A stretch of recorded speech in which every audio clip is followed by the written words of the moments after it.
Hi guys, I'm Jenny and this is the big sew along. I am posting this a little bit late this week because I was at the doctor yesterday where I was told I have shingles, which is kind of stinky, but it's not, it's not the worst thing in the world. It just has made me really tired and slow this week, so I apologize. But I do still have some stuff to share with you, which I am very excited about. The first one is I made another Gia. You guys may remember I made one maybe a month ago. I made a white one. If I can find a picture of it, I'll put it up here. A white with black embroidery at the bottom, and I used black trim on it. I made the sleeveless version then. And if you recall, I forgot to shorten that. So I had to go back and recut my pattern, and I wasn't sure whether or not the armholes were a little big because I had to redo it or because if it was just the pattern. So I made another one. I made it in this cotton shirtweight plaid, which I'm kind of in love with. And I did this really beautiful velvet trim on it. I don't know if you can see that. I just got this out of the washer, so it's a little wrinkly. And I left all my edges raw. So a couple of things. I left all my edges raw, but keep them from fraying too much and to sort of stabilize the neckline a little bit, and also the hem, because that's also raw. I used this velvet, this tiny, it's a 1/4 inch velvet ribbon all the way around, and then I used it to make a little, get down there. I used it to make a little bow right here at the side of the ruching, which I really love. I love the way this looks. Like I said, this just came out of the washer, and this is the first time I washed it. So you can see I'm going to have to do a little trimming there, but I don't mind. I really love the way this looks. I will say, though, that the armhole was a little big. Before I cut this, I shortened it like I should have done the first time, and I raised the armhole by 1 inch. Now, I didn't do any alterations to the sleeve because I figured I would wait until I got the dress put together, and then I would check the sleeve to see how much I needed to alter the sleeve. Well, it turns out that I didn't need to alter the sleeve at all. In fact, with raising the armhole 1 inch, the sleeve was still like tight getting in there. So just saying, you may want to check that. I mean, it was fine. So and it might be fine also with the armhole not raised, because it does have a lot of bias to the sleeve. So it might just be fine, but just check is all I'm saying. I love the way this looks. I will show you a picture of it here, although, again, because I haven't been feeling great, I didn't take new pictures. I just have the pictures that I took when I was making it. So they're a little bit dark. Apologies. I think this is super, super cute. Let me just show you a picture of the hem detail where I put the velvet on the hem there. I really love the way this came out. So, I raised the armhole, no alterations to the sleeve. Oh, and you know what? The other thing is, I think when I ruched this up this time, this front section where it gets ruched, I think I didn't ruche it enough, because the first one fit me perfectly fine around the neck. This one, for some reason, falls off my shoulder on the right-hand side. So, because I have this handy little tie here, it's sewn right up to where it ties, but I'm going to undo that ribbon a little bit and stitch it down, and then just tie that a little bit tighter. So that will be fine. But again, just be aware of that. So you may want to try it on before you stitch it all together after you've done your ruching, just to be sure that the neckline is small enough to stay up on your shoulders. So the other thing I have for you today is a Josie, which is what I'm wearing today with my wrinkled up t-shirt. This Josie, that plaid was from Haberman Fabrics, that fabric, and the trim also, just so you know. The Josie is, I'll show you a picture here. It's on the cover of the pattern, you can't really see it, but it's like a jumper, obviously, like this. And I know a lot of people said that the armholes were way too big and stuff, and I think that's because in the photograph on the pattern, she shows it under something. So you don't really, it's not really like a slip, even though I think they actually call it a slip.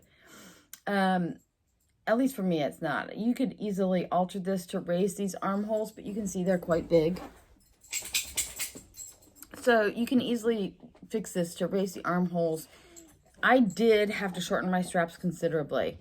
And I was going to show you the straps as they are in the pattern look like this. And this is the width of the ones that I made. So they're about twice the size, just so you can see. The first one, when it's finished, is really right at an inch. Mine finished is exactly 2 inches. I felt like the straps on this were a little skimpy for what I wanted.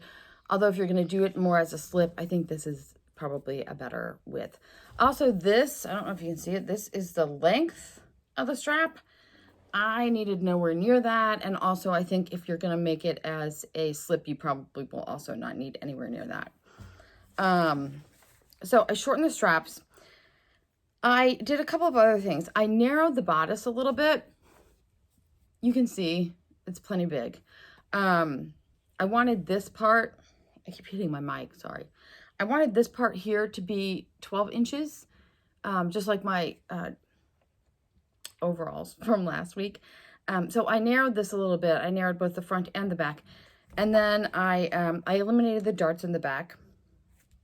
And instead of attaching the straps the way they wanted you to, I actually used a facing. So, I don't know if you can see that, but I made a facing for it. So anyways, I have a quick tutorial here just to show you how I narrowed my bodice and how I did the facing. I also shortened this by 4 inches, I think. And I may show you that in this video too. I can't remember. It's been a week. Okay, so here we go. This is our Josie. And the very first thing I'm going to do is this Josie is cut so that this is a facing. This gets folded over and then you bind the edges. But I am not going to do that. I am going to make a separate facing for the whole thing because it has straps that come up from here and then onto the back side. And I prefer to have those straps go into the top seam as opposed to being sewn onto the back or under this flap. So we're just going to get rid of this altogether. But that means we want a 5/8 inch seam allowance right here. So I am going to put that on. I am going to trim that off, dangerously going the wrong direction. Like that. So now I just have a 5/8 inch seam allowance and that's good. Now you have this little thing right here, which is a pleat. It should get folded over like this. And you get a pocket that gets sewn in here, which is fine. However, when we do that, you can see this funky business going on here at the arm, which means that when you go to bind this, or in our case, put a facing on it, you're going to have to figure out how to deal with this. So we're going to fix that. But before we do, I know that I don't want my bib portion, this section here, to be more than 12 inches. In fact, I want it to be right about 12 inches. So that means that this piece right here needs to be 6 5/8 inches. And right now it's really 7, looks like 7 3/4. 6 5/8 is right here. Now you may, that gives me a 5/8 inch seam allowance. That means this will be 6 inches times 2, obviously will be 12. You may want yours to be bigger or smaller than that. Just, you can do this the same way. If you want it to be a lot smaller than that, I recommend taking some off of the center front. Otherwise you're going to make your armhole really big. But you can see I tried to do that over here and then I added it back in because I decided I did not want to do it that way. But blah, blah, blah. So I made a mark right here where I want to cut my bib down. I'm going to go ahead and fold that facing. That this is just my now that is just my, what's it called, seam allowance, so it can just get folded under. Now I'm going to go ahead and fold this under, or fold this over the way it would be once it's sewn, except for down here it's a mess. I don't know what's going on with that. Okay, there we go. So it should be like that. And all I'm going to do is I have my mark here where I want to cut this off. I am going to place this curve somewhere along the edge of my armhole.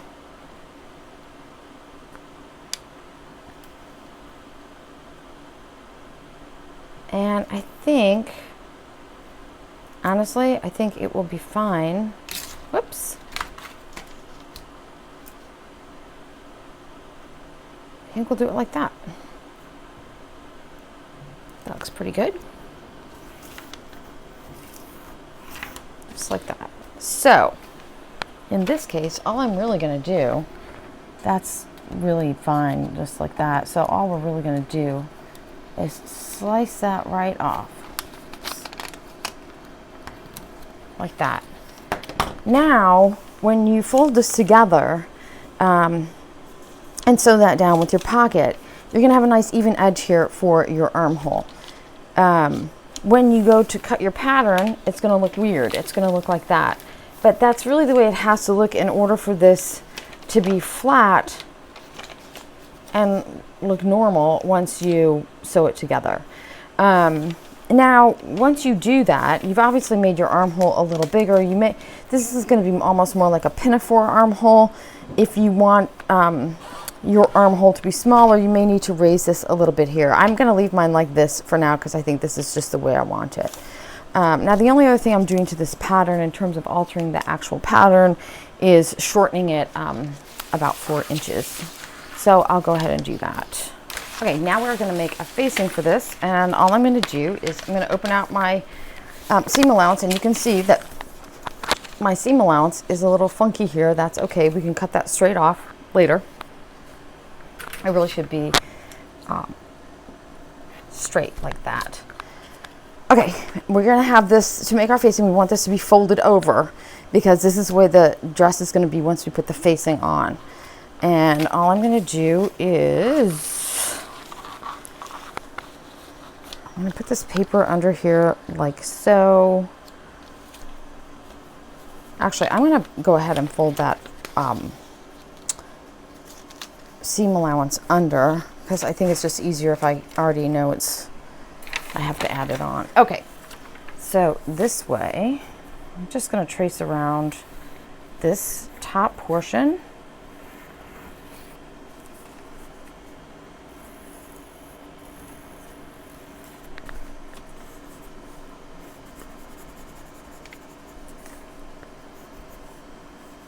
And I'm going to go down a fair, like 3 or 4 inches. Okay. Now I want my facing to be finished 2 inches. So I am going to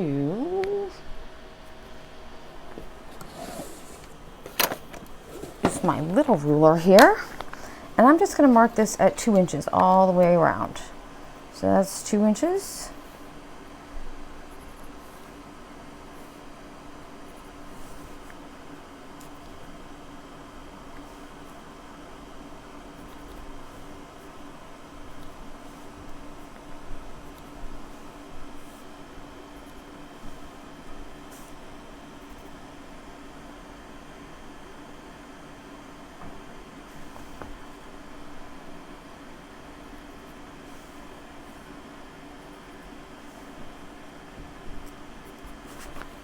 Okay, now we can just kind of like connect the dots there.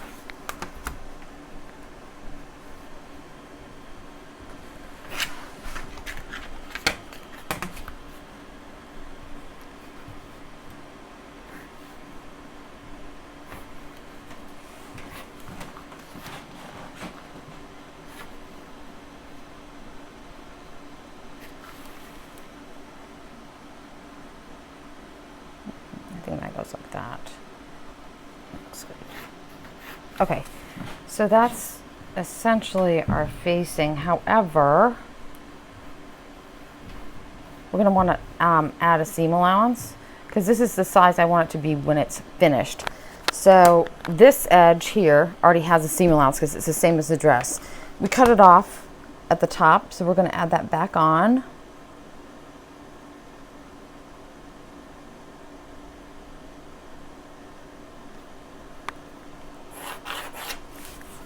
And that means that just has to come up like that. And then, so this is our armhole. We're going to go kind of curve it down like this. Yeah, that looks good. And now we're just going to add 5/8 to this side here. Just the same way we added the 2 inches in the first place. So there's 5/8. And then we'll do the same thing all the way around this way. Now this is going to be our facing. And just to be sure that that's actually going to fit, let's put it on here and see.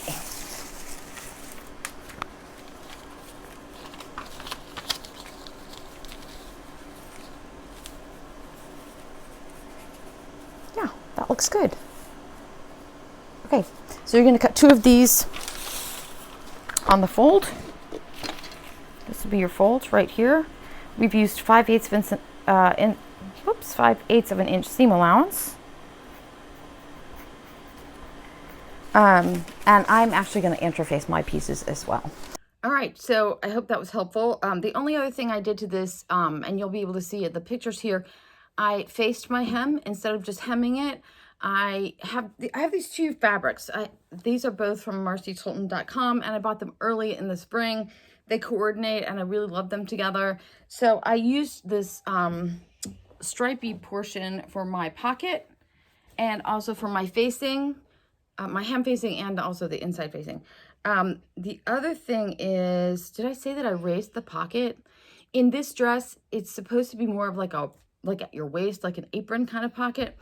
But because my fabric is pretty it's not flimsy, it's very drapey, and it's a big wide pocket. So it hung open like a kangaroo pouch, which was not going to be cute. It still does that up here, but what I did was I just sewed 2 rows of stitching down, like, so it's divided into 3 small pockets, which is fine because all I'm ever really going to use it for is my cell phone, if I use it for that. Okay, so raised hem, nope. Raised the pocket, no darts on the back, near the bodice. I think that's it, you guys. I actually really love this dress. I think it's really cute. I might make it again. I might make it as a slip next time, like raise the armholes. I don't know. I really love it. I think it's really cute. I think that's pretty much it. All I have to say about this. The only other thing I have to talk about is a couple of classes that I'm taking.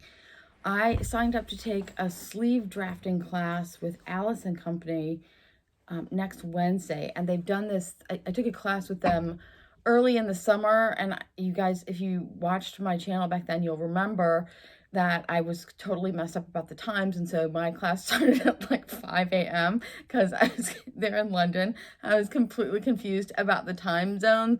I thought we were 5 hours later than them, and we're 5 hours earlier than whatever.